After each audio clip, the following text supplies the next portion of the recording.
Truck got a check engine light when I was driving it the other day, and this truck seems to be giving me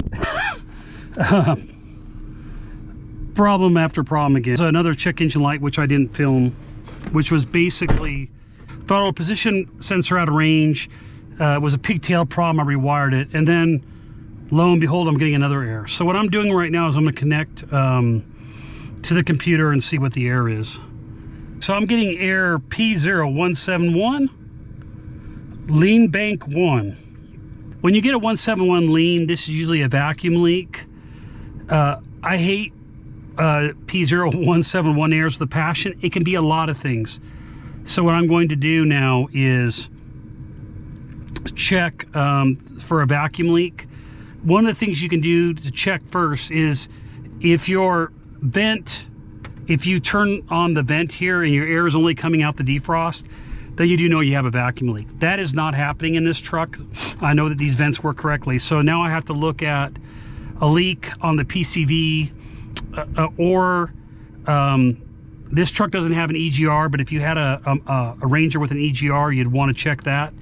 And then the evap canister would be the next thing to make sure those hoses are good.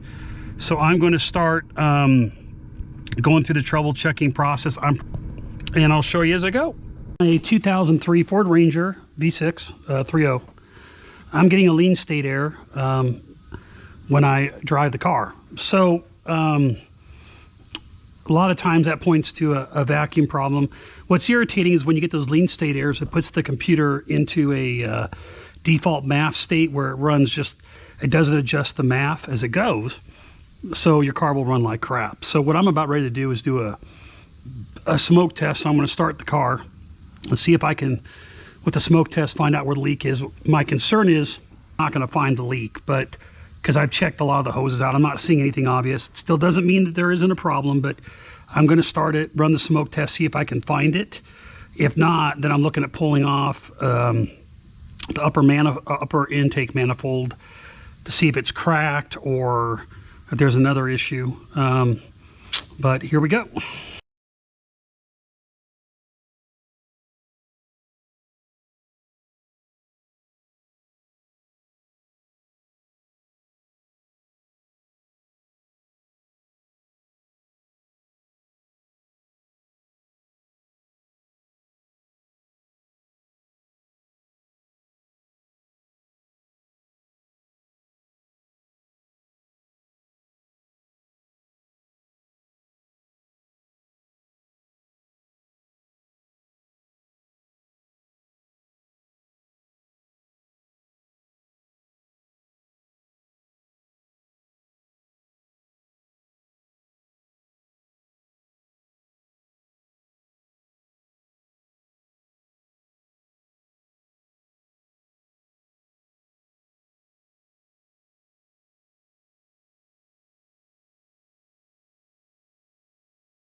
So the first test is you just turn the key on the fuel pressure test. Again, I hooked to the Schrader valve. I'm running about 50.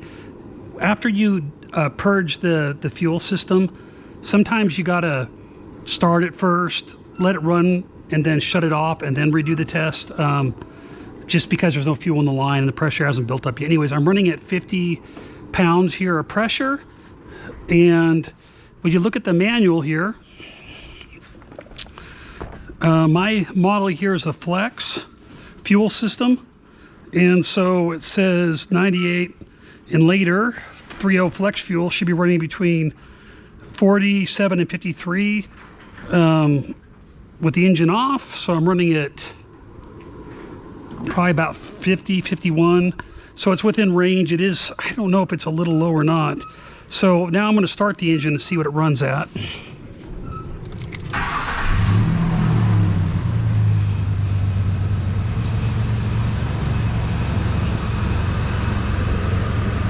It looks like I'm running around 52, 53 pounds. The manual says with the flex fuel, 38 to 66 pounds. So I'm definitely within specs. If you don't have a flex fuel system, it's 50 to 65 not running and 40 to 70 running. It says you need to make sure the pressure holds for 5 minutes. What I'm going to do is I'm going to run this for 5 minutes to make sure the pressure stays at this same amount. I did the 5-minute test. I still have the pressure that I need, so I'm going to go ahead, turn the car off, wait about a minute, the car to cool down, break the pressure on the from the fuel filter again, so I can get that straighter off without spraying gas everywhere. All right, so tested fuel, did a vacuum test, did internal vacuum test, could not find any leaks in the vacuum system. The pressure looks good. So at this point, I'm not seeing any other coats, so I'm gonna go ahead and yank this upper intake off, and I'm gonna go ahead probably and replace the injectors, and then the inspect and clean the upper intake to see if I see anything maybe that's concerning me. One thing that does concern me is this. You shouldn't be able to pull this off like this, and this piece is in not sealed correctly, so it could actually be that, but the only way to replace that in this PCV valve tube is to pull it off. So I'm gonna go ahead and disassemble the car, or the top manifold, go through that, but it's not a horrible process, but still is a pain in the butt. So, and then I'll go through, I believe I got spare injectors for these cars. I've seen that problem on these V630s before, and I'll go from there.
So I didn't film putting the injectors back in. I ended up putting all new injectors back in. I happen to have them laying around. It's my only reserve stock, which sort of bothers me, and I'll have to deal with that later. But the only thing that I noticed, that two front ones on the passenger side were heavily corroded, and I had to pry them out. And I actually had to go back in the hole and clean it out with gunk and to get the new injectors to go in. So that's the only thing I can think of. My guess is maybe it wasn't squirting, two of them weren't squirting correctly. I don't see any other sign. There's no dark fouling on any of them or anything that would point to a real big problem. But all new injectors, and the part number on it was P0171. It's hard to get inexpensive ones. I would not recommend buying the cheapest ones you can find. There's ones that sell them a kit for like $30 or $40. Do not buy them. I've learned from that. This kit here actually, I think I got it AutoZone a while ago before the prices got out of control. So they're in. I'm not sure that that's the problem. It could have caused a little bit of, but it shouldn't have caused a. I've seen bad injectors far worse than this. I don't know. I'm hoping that's the case. Second thing I'm going to do is I'm going to clean the upper intake manifold. So this here was busted, and so I'm going to replace it. It's not really broken that bad, to be honest with you, but I'm going to go ahead and replace it, clean it up. And put this is not a true Ford one. This is not the one that came from the factory. I'm not quite sure why. And then I'm going to put a new one on while I'm at it. And I'm going to replace the gaskets on the upper end while I'm at it. Again, I think these ones fit that I have. I usually replace these. As you can see, oil gets up in them and stuff like that, and that can cause problems. Then I'm not seeing anything in this car that points to my problem. So again, this is why doing it myself, I save a lot of money. But we'll see what happens when I restart the car. But again, I'm going to go ahead and clean it up and replace these pieces and go from there.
if you like this video, go ahead and smash the like button below. If you want to see more videos like this in the future, go ahead and click the subscribe button and the bell if you want some notifications. See you next time on Chasing Mustangs. Thanks. All right. Great job. Yeah. I see it like literally every day.